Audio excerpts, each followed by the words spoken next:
Depois que manda o Vanderlei nos apresentar, fica difícil falar, né? Ele com esse vozeirão e eu com essa vozinha aqui. Mas eu diria inicialmente que é muito bom estar aqui.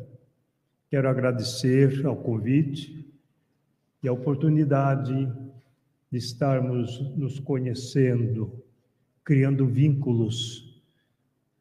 Nós somos caminheiros que estagiamos a cada dia, em cada momento, no processo da nossa evolução espiritual.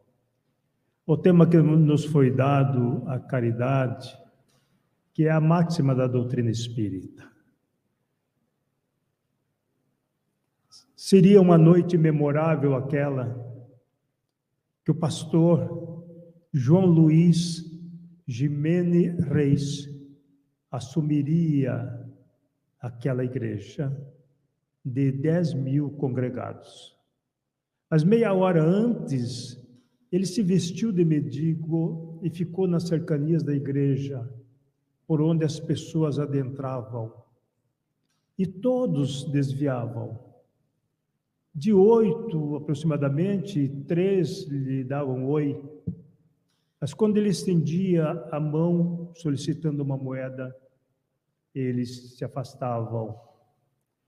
Logo a iniciar o culto, ele adentrou a igreja e foi na direção do altar.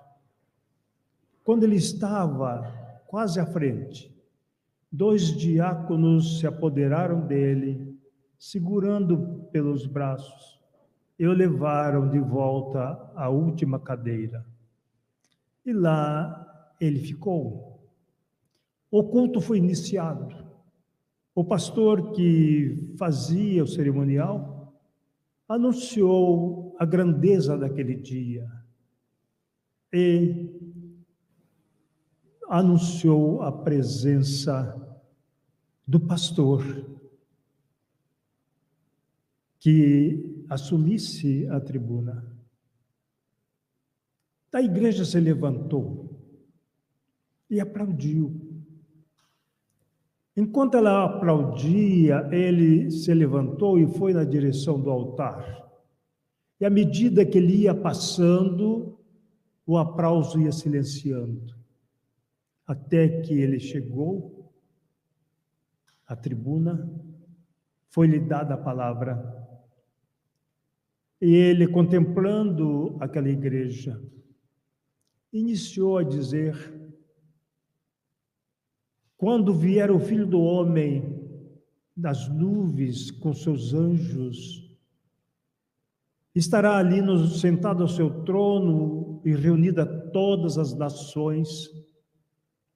Ele dirá àquela gente, separando os bons como ovelhas, chamando à sua direita e dizendo: sejam bem-vindos, filhos benditos do meu Pai, que quando estava com fome me deste de comer, quando estava com sede me deste de beber, quando estava com frio me agasalhaste, quando estava enfermo foste me ver, quando eu estava no cárcere me visitaste.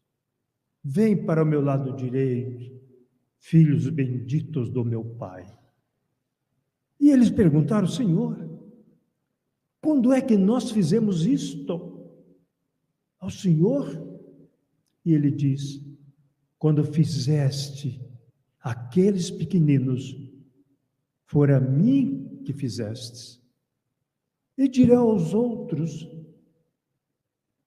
e vós que quando estava com fome não me deste de comer, que eu estava com sede não me deste de beber, que eu estava com frio não me agasalhaste, que eu estava no cárcere e não foste me ver, que eu estava enfermo não me visitaste. Passa para o meu lado esquerdo e terás a condenação. Ele, ainda contemplando aquela igreja, diz: eis uma igreja cheia de corações vazios.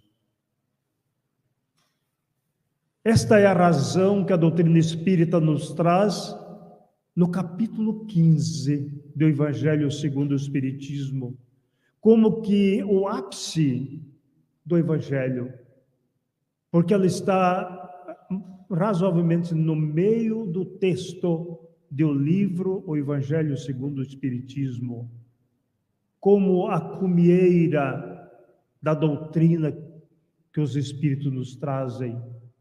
Fora da caridade não há salvação.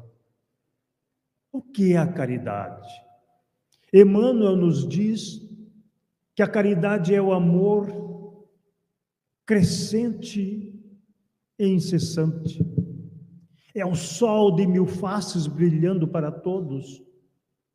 O anjo de 1000 mãos, ajudando indistintamente na obra do bem, onde quer que se encontre, entre bons e maus, justos e injustos, felizes e infelizes, porque onde estiver a claridade provinda dela, aí se derrama o amor em benefício do mundo inteiro. Vejamos que a caridade é o amor na prática. Nós podemos amar alguém sem sermos caridosos. Amamos, mas não atendemos. Amamos, porém não socorremos. Eu aprendi algo com um orador espírita chamado Alquindar de Oliveira, que nos diz assim: quando alguém bater a sua porta pedindo um prato de comida, não dê um prato de comida, dê um prato de amor com comida dentro. É isto, porque muitas vezes a esmola é para nos livrarmos do esmolante, mas o amor é aconchegante, o amor envolve, o amor abraça, o amor familiariza.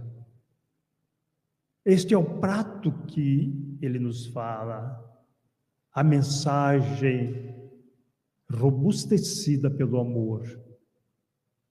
Isto é a caridade. Mas como fazer isso?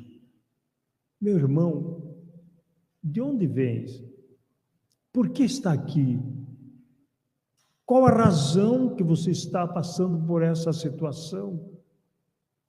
Você ainda é jovem, você é forte. Procure viver. Procure algo para fazer. E de repente nós estamos despertando nessa pessoa o espírito de dignidade, despertando nela a razão de viver. Isto é o prato de amor. Nós encontramos nos evangelhos, e quando nós falamos dos evangelhos é uma narrativa, porque há um só evangelho que é a mensagem do Cristo, e chegou para nós 4 narradores, que são Marcos, Mateus, Lucas e João, entre muitos outros evangelhos existentes, mas para nós chegaram esses 4 por uma escolha do Padre Jerônimo na Vulgata Latina. Quando nós falamos de Vulgata Latina, às vezes o que seria isto? Era a tradução, foi a tradução dos textos do hebraico e grego para o latim. E então Jerônimo, com aproximadamente 40 evangelhos, ele selecionou 4, que é o que são os que nos chegam. E Jesus, segundo os evangelistas, nos fala sobre o amor, que poderíamos traduzi-lo por caridade. Quando um doutor da lei se aproxima dele e pergunta: mestre, o que eu devo fazer para herdar a vida? E ele então pergunta: o que está escrito na lei? O que tendes lido? Ele era um doutor da lei. E responde de pronto: amarás o Senhor teu Deus de todo o teu coração, de todo o teu entendimento, de todo o teu espírito. E amai o próximo como a ti mesmo. Jesus respondeu, a ele, falaste muito bem, faz isso e terás a vida. Então ele questiona mais uma vez: mas quem é o meu próximo? E Jesus lhe conta uma historinha. Uma pessoa descia de Jerusalém a Jericó e foi tomado pelos assaltantes, que o saquearam, o agrediram e o deixaram quase morto. E logo depois, descia também um sacerdote e, passando por aquele caído, foi embora. Observou e seguiu o seu caminho. Logo depois, fazia aquele caminho um levita, que também, olhando o caído, passou de largo. Mas a seguir viajava um samaritano, e que, observando o caído, vai ao seu encontro,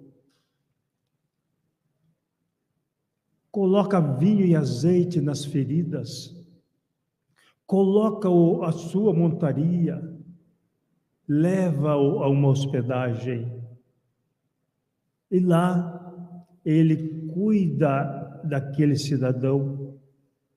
No dia seguinte, antes de empreender a viagem, ele apanha 2 denários e diz ao hospedeiro: cuida dele, que quando eu voltar, ou quanto mais for gasto com ele, eu restituirei. Então Jesus conta esta historinha e pergunta ao doutor da lei: qual dos 3 foi o próximo do caído? Ele, claro que não ia dizer foi o samaritano. Os samaritanos não tinham o direito de adentrar o templo de Jerusalém.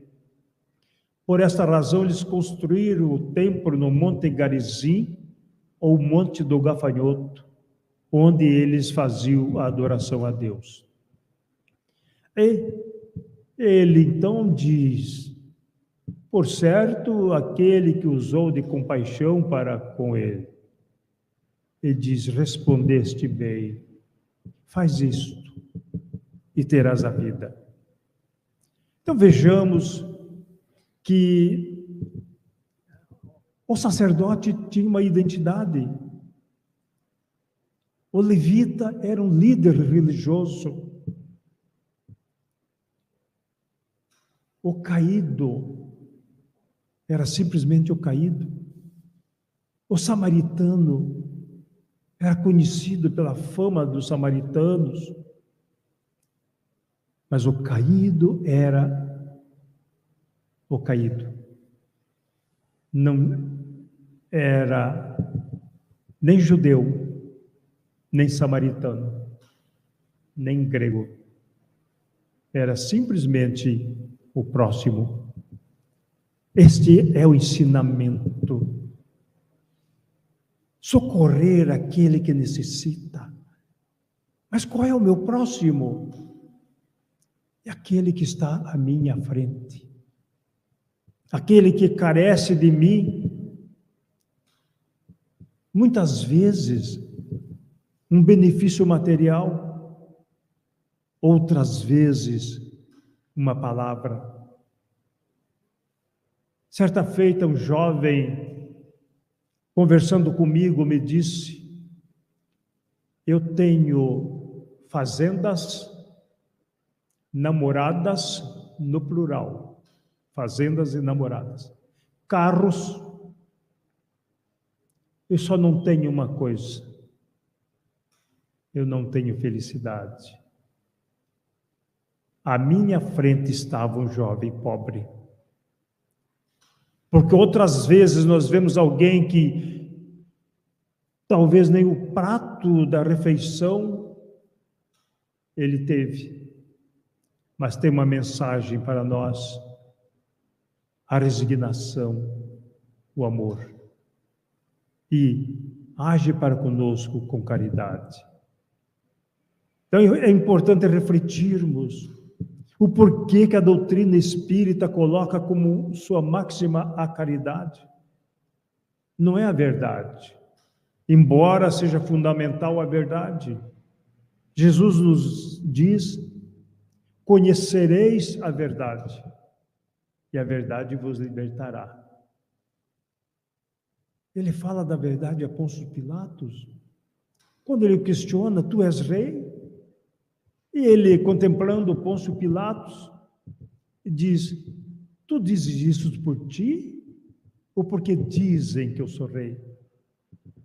Mas se eu fosse rei, é certo que eu chamaria os meus ministros e eles pelejariam por mim, para que eu não caísse na mão dos judeus. Mas por ora o meu reino não é daqui. Eu não vim a este mundo senão para dar testemunho da verdade. E Pôncio Pilatos pergunta a ele o que é a verdade. E ele se cala. Porque a nossa verdade não é a verdade do nosso próximo. Cada um de nós que estamos aqui neste ambiente, temos a nossa verdade, buscando a única verdade. Se eu perguntar aqui a cada um dos senhores uma descrição sobre o que é Deus, cada um me dará uma interpretação. Cada um vê a Deus de um jeito. Embora ainda não o vejamos, porque Jesus também nos fala que os limpos de coração verão a Deus. O que seria isto? Os limpos de coração, que à época se entendia que nós pensávamos pelo coração. Hoje nós falamos que pensamos pelo cérebro. Nós, aqueles que não são espíritas. Porque se perguntarem para nós por onde nós pensamos, nós responderemos pelo que somos, o espírito, porque é o espírito que pensa. O cérebro é o instrumento que traduz o nosso pensamento. Mas é importante que nós, pelo cérebro, busquemos a verdade, estudando, aprendendo. O Espírito de verdade nos diz: espíritas, amai-vos. Eis o primeiro ensinamento. Ele não fala de mandamento. Eis o primeiro ensinamento. E instruí-vos. Eis o segundo. Todos os erros que estão contidos no cristianismo são de origem humana. Aí nós podemos pensar com o espírito de verdade.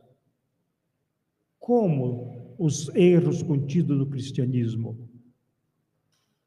E nós damos um pulo na história e vamos entender como é que chegou para nós a mensagem do Cristo. Porque Constantino acampou o cristianismo e a igreja já organizada transformou o cristianismo nisso que nós hoje percebemos, com a hierarquia sacerdotal, com os paramentos, com os dogmas, com as Santíssimas Trindades, que mais tarde acrescenta mais uma Santíssima, que é Maria, porque se é Maria Santíssima, se iguala à Santíssima Trindade. Então, cabe-nos raciocinar. Mas a Santíssima Trindade não existe? Não. Deus é único. O Espírito Santo foi uma criação do Jerônimo na Vulgata Latina. Até ali se conhecia o Spiritus Bonus, que habita o homem. Mas era importante fazer essa conjugação, porque no Concílio de Nicéia, em 325, eles estabeleceram que Jesus era Deus, sabendo-se que por 313 anos, os cristãos, os seguidores do Cristo, o tinham como mestre, filho de Deus. E é assim que está nos evangelhos. É assim que Jesus se apresenta. Quando querem apedrejá-lo, ele questiona: por que queres me apedrejar? Pelas obras que eu faço? Eles disseram: não, é pelo que dizes, porque dizes que és filhos de Deus. Ele disse: sim. Não tendes lido o que está escrito? Sois deuses. Jesus não está dizendo que ele era Deus. Ele está se referindo ao Salmo 82, quando os juízes se intitulavam deuses para julgar. Então Jesus nos coloca isto. E muitas vezes nós escutamos também, Jesus diz: vós sois deuses, fazei o que eu faço e muito mais. Não é verdade, não existe isso no Evangelho. Mas ele diz: se crede em Deus e crede também em mim, fareis as obras que eu faço e outras maiores fareis. Para nós, parece algo sem propósito. Quem seríamos para fazer obras maiores que a do Cristo? Mas basta entendermos o que ele nos fala. Se crermos em Deus e crermos nele, significa que as obras não seriam nossas, mas seríamos o instrumento dessas obras. E às vezes eu fico a refletir, havia aqui um médium, eu não sei se era espírita ou não, mas era médium, que fazia cura aí nos estados. Ele cortava o peito do cidadão com uma serra circular, em público. Tirava o coração do cidadão, fazia o atendimento, colocava de volta no peito, batia o peito e dizia: vai embora, meu filho. E a pessoa saía andando. Então, quando nós observamos, porque eu assisti o vídeo, nós falamos: Jesus não fez isso. Mas será que não é Jesus que está atendendo ali, através das suas equipes assistenciais, dando-lhe a possibilidade de socorrer? Aqueles que conheceram o Zé Rigol, que ouviram falar, de colocar uma faca de cozinha nos olhos de alguém, arrancar os olhos, fazer o tratamento e devolver, e a pessoa ficar vendo. Então, nós podemos refletir sobre o ensinamento de Jesus. Isso é caridade? Sim, é caridade. Desde que seja caridade. Porque quando Allan Kardec pergunta aos espíritos qual seria a verdadeira caridade, e eles respondem: benevolência para com todos, indulgência para com as falhas alheias e perdão aos ofensores. É o famoso BIP. Tem algum médico aqui ou não? Alguém da enfermagem, né? Aquele aparelhinho que antigamente os médicos usavam, ele estava conversando com a gente, de repente ele disparava, e ele dizia, emergência, e saía correndo. A caridade é isso, é o BIP, a benevolência para com todos. É aí que nós vamos entender a indulgência para com as falhas alheias e o perdão aos nossos ofensores. O perdão que é tirar de dentro de nós aquilo que nos maltrata, aquilo que nos adoece. Perdoar não é chegar a alguém que me ofendeu e falar, você me ofendeu, mas eu te perdoo. Isto não é perdão, isto não é caridade. Jesus nos fala, se vai fazer a tua oferenda, e ali naquele momento lembra que tem uma diferença com alguém, procura teu adversário, se reconcilia com ele, para que não ocorra que ele te entregue ao juiz, e o juiz entregue ao seu ministro, e este o levará à cadeia, e tu não sairás de lá até que pagues o último ceitil. Aí eu pergunto aos irmãos, há condenação eterna? O ensinamento de Jesus nos responde, não.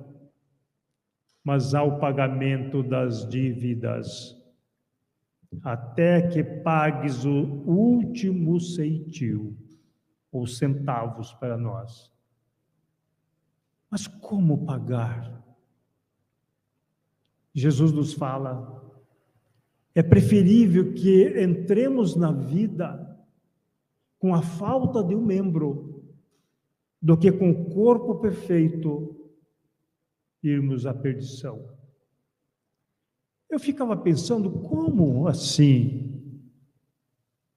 E analisando o texto evangélico, nós entendemos os que nascem mutilados, sem braços, sem pernas, os débeis, né? A idiotia. Há eu não sei qual a nacionalidade, um jovem, sem as mãos e as pernas, só tem o tronco e a cabeça, fazendo palestras maravilhosas, trazendo uma mensagem extraordinária. Aí a gente fica a pensar, mas Deus é bom? Por que Deus permite que a pessoa venha assim? A lei da reencarnação nos ensina. Porque para Deus, o que somos é o espírito, o ser que evolui, e não a carcaça que se desintegra. A morte desintegra o corpo físico, mas não altera o espírito que somos. A encarnação nos serve para que possamos construir a nossa autoiluminação, fazendo com que, através das ações, nós possamos avançar. A caridade é humilde, não ostenta, não se exibe. Paulo nos ensina isto, o apóstolo. Mesmo que eu falasse a língua dos anjos e dos homens e dos anjos, se eu não tiver caridade, eu sou como o sino que tine, o metal que soa. Eu posso dar tudo que eu possuo aos pobres, Mas se eu não tiver caridade, de nada serve. Eu posso dar o meu corpo para ser queimado, mas se eu não tiver caridade, nada sou. A caridade não é orgulhosa, não é vaidosa, ela é silenciosa. É importante refletirmos.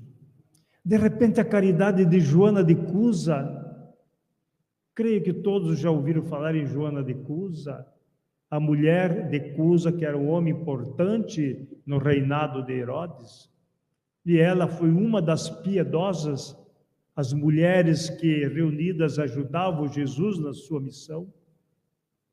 E ela foi condenada ao fogo, a ser queimada viva. E ali o soldado, betumando-a para que o fogo ardesse mais rapidamente, e o seu filho ao lado clamava: mãe, renega este Jesus, porque se ela o renegasse, seria salva, e com certeza ele também. E ela dizia: cala-te, e cantava.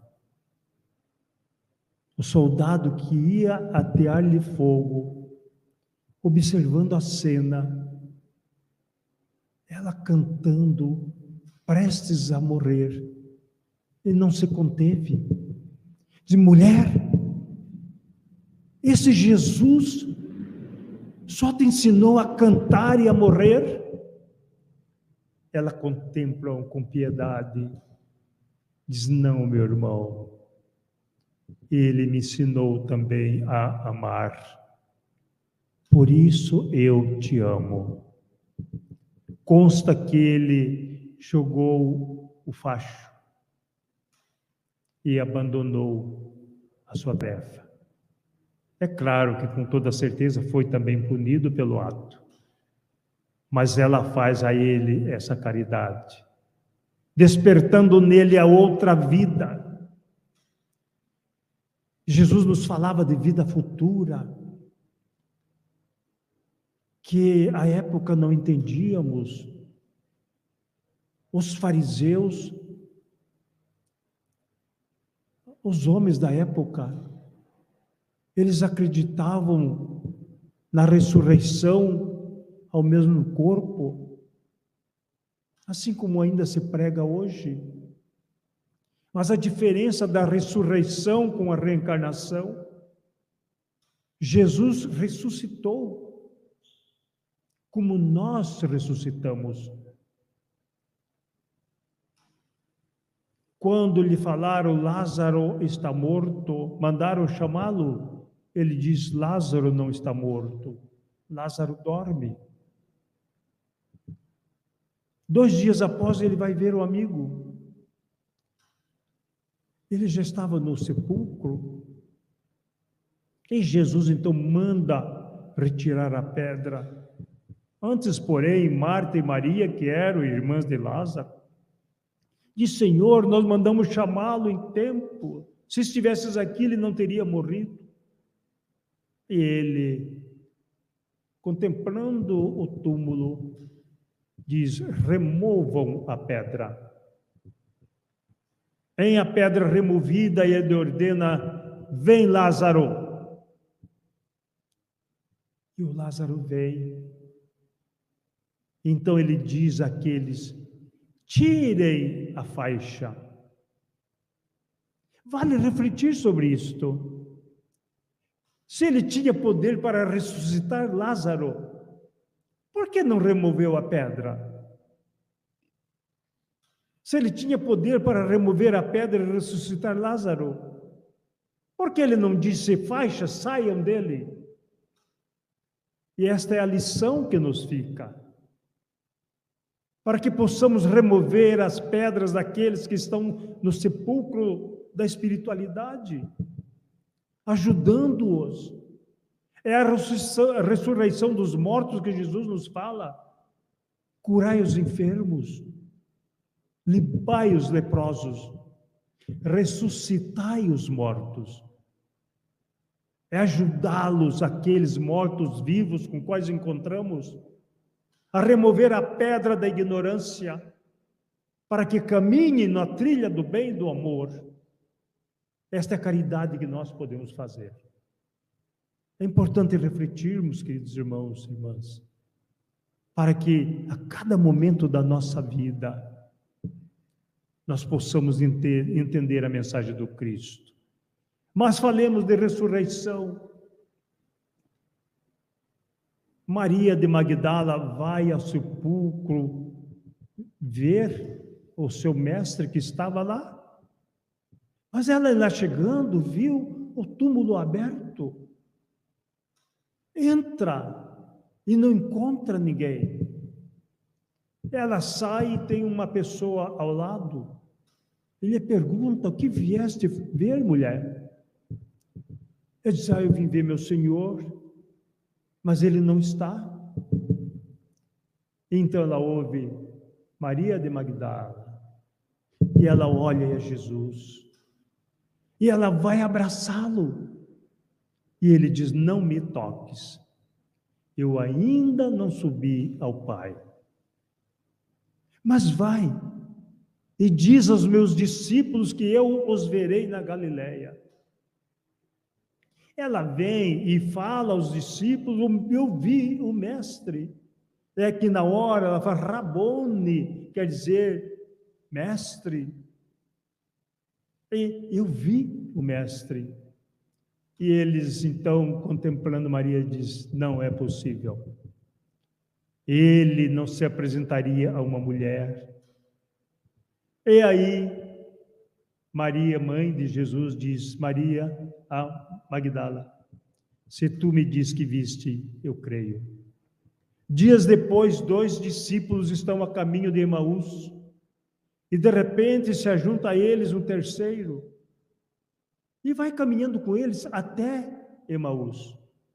E lá chegando, eles vão fazer a refeição, e de repente esse terceiro toma o pão e o parte. E eles olham e veem que é Jesus. E Jesus desaparece. Mas dias depois, os discípulos de recinto fechado na Galileia ouvem: paz seja convosco. Paz seja convosco. E eles olham a Jesus, que fala com eles, e também desaparece. Mas Tomé não estava lá. E quando Tomé veio, eles disseram: Tomé, nós vimos o Mestre, ele esteve conosco. E ele diz: eu não creio, só se eu ver para crer. Mas dias depois eles estavam reunidos e Tomé também estava. E de repente, paz seja convosco. E eis Jesus à sua frente e fala: Tomé, vem cá. E Tomé vai, toque as chagas. Tomé as toca, ajoelha-se e o proclama seu Senhor. E ele diz: Tomé, tu creste porque viste? Bem-aventurados são os que não necessitam de ver para crer. Aí nós perguntamos: Jesus vai voltar? Ou ele já voltou? Para Maria de Magdala: não me toques, eu ainda não subi ao Pai. A Tomé ele diz: toque-me, significa eu já subi ao Pai. Estou cumprindo a minha promessa de voltar, para que estejam comigo. Porque a partir dali, os discípulos que fugiram na hora que ele foi preso, deram a sua vida em testemunho de todos os discípulos, exceto Judas, que se enforcou, e João, o evangelista, que foi degradado à ilha de Pátimos. Todos tiveram morte violenta, decapitados. Bartolomeu esfolado vivo, Pedro crucificado de cabeça para baixo. Todos foram sacrificados por amor de Jesus. Por isso ele fala: são bem-aventurados aqueles que, por amor de mim, entregam a sua vida. E esta é a vida que Jesus nos deu. Que nós ouvimos sempre: Jesus morreu por nós. Então vamos separar as coisas.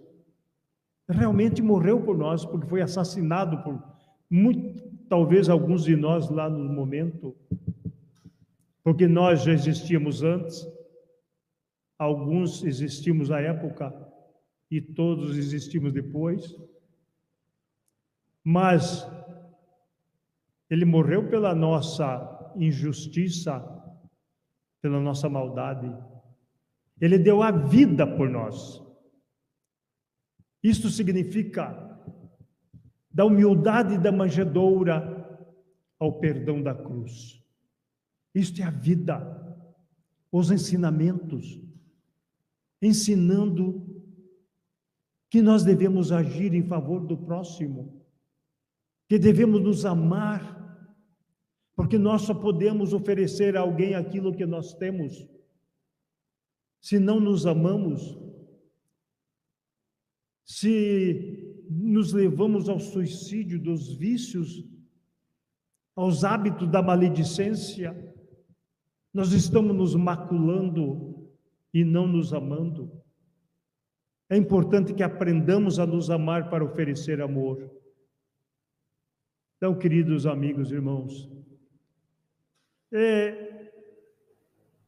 o ensinamento do Mestre Jesus, que nos desperta para a vida real, que depois do perdão da cruz, na última mensagem que ele deixa aos seus discípulos nas suas aparições, durante 40 dias após: amai-vos uns aos outros, assim como eu vos amei.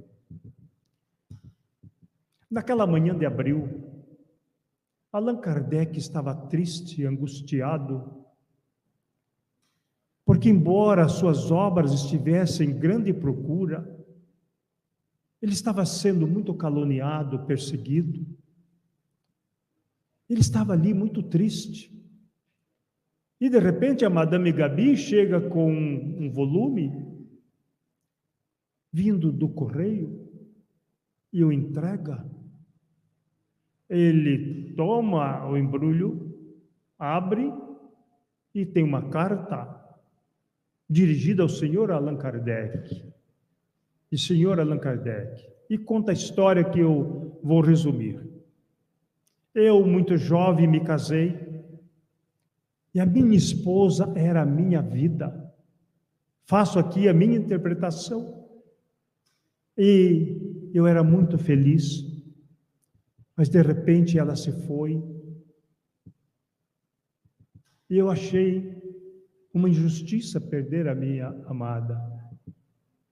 E passei a perder o ânimo da vida. Eu trabalho numa gráfica e me tornei relapso. E o meu chefe me chama muita atenção e chamava a atenção na iminência de eu ser despedido. Então eu planejei. Todos os dias eu passo sobre o Sena, o rio Sena. Então era fácil. Eu não sei nadar. E de repente, numa manhã, eu pensei: é hoje. E foi. Chegando ao rio Sena, havia uma murada. E ele então pensou: eu subo e me atiro. Mas quando ele afirmou a mão na mureta, caiu algo no seu pé. Ele olhou, era um livro. Ele foi para baixo de um poste onde havia luz. Ele abriu e na primeira página estava escrito: este livro salvou a minha vida. Assinado a Laurent. O título do livro: O Livro dos Espíritos. E ele então relata: eu desisti do meu intento e fiz-lhe esta encadernação de luxo, para que o Senhor guarde ou faça dele o que quiser. E eu rogo que o Senhor continue nessa missão de salvar vidas, porque este livro salvou a minha vida também. E assinado Joseph Smith. Allan Kardec, lendo aquela página, tirou um lenço do bolso, secou as lágrimas que desceram, abriu a janela, contemplou os trabalhadores que iam para os seus trabalhos, as mulheres que levavam suas crianças. Voltou ao seu trabalho e continuou a sua missão. O Livro dos Espíritos. Esta mensagem que nós, espíritas, devemos, primeiramente, antes de qualquer obra que nós queiramos, a não ser que seja o principiante espírita e o que é o espiritismo, estudarmos na doutrina espírita, para que tudo mais que nós venhamos a ler, tenhamos consciência para sabermos o que estamos lendo. E a exemplo de Paulo o apóstolo, analisarmos todas as coisas e retermos o que é bom. Porque muitas coisas nos vêm em nome do Espiritismo que não é Espiritismo. Caríssimas irmãs e irmãos, com meu abraço fraternal, eu agradeço a oportunidade que os senhores nos concedem, a caridade que pratico para conosco nesta noite. Muita paz a todos.